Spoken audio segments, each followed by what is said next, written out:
This is a Smith & Wesson M&P 1522 pistol. Ridiculously light, 22 caliber. I think I paid more for the optic, which is an Aimpoint Pro, than I did for this little handgun. To put this into perspective, you hold this. Wow, this is stupid light. It's a nice little pistol. It's tiny though.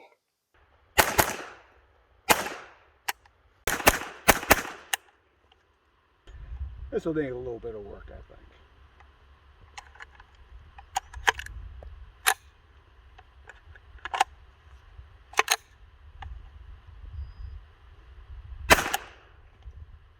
Or maybe a lot of work. Might have an idea of what our problem is right now. There's a slight misalignment on the ejector. That's a simple fix.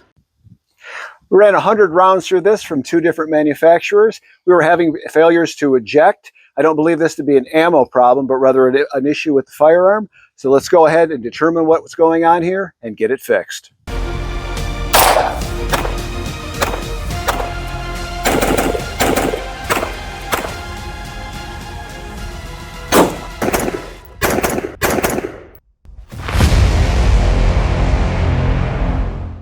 We're back at the bench now. As you can see from this initial footage of its first range outing, the Smith & Wesson 1522 pistol did have some extraction and ejection problems.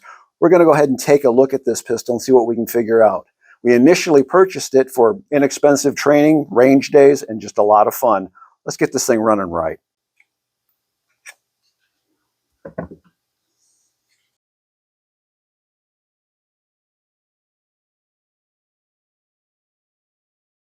If you look at it from this angle, you can also see it is not contacting the bolt. You don't want it to contact the bolt heavily, but it does need to be moved much closer to the bolt for more reliable ejection. We're going to go ahead and begin to adjust the ejector. Don't try to do this all in one shot. Make small adjustments and test with the bolt to be certain you're not fully contacting the bolt itself.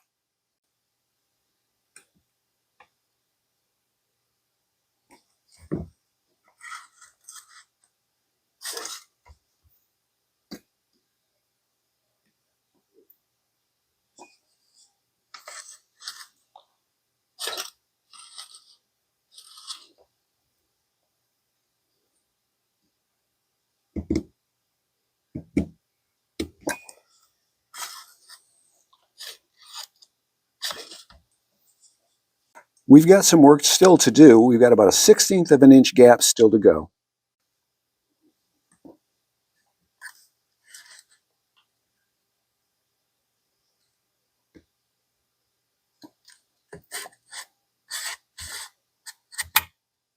I'm going to push down just a little bit more to make certain we have completely closed that gap.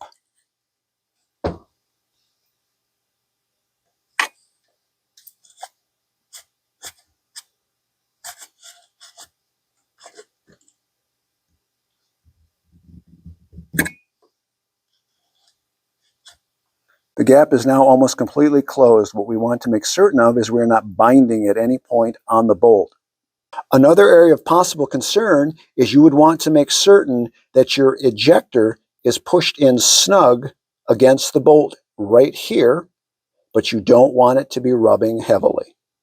As of this point, we're as close as we can get with that ejector without binding on the bolt at any point.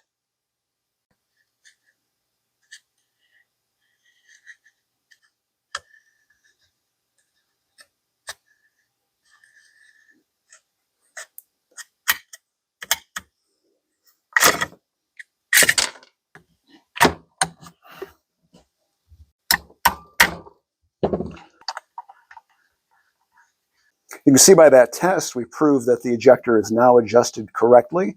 The next step will be to take it to the range for some live fire. Out at the range, we're now going to test the Smith & Wesson 1522 pistol.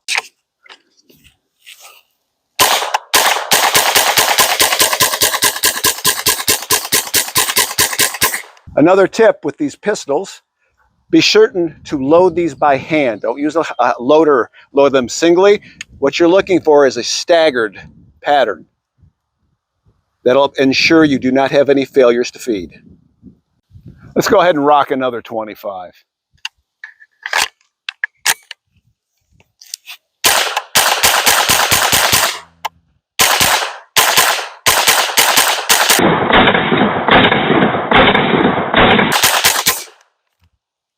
That's what I'm talking about, flawless. We may have had a few growing pains right at the beginning, but this is an awesome little gun.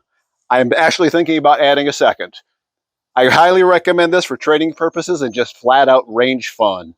When you buy this little guy, it may come with problems. Stick with it. You can figure these problems out easily.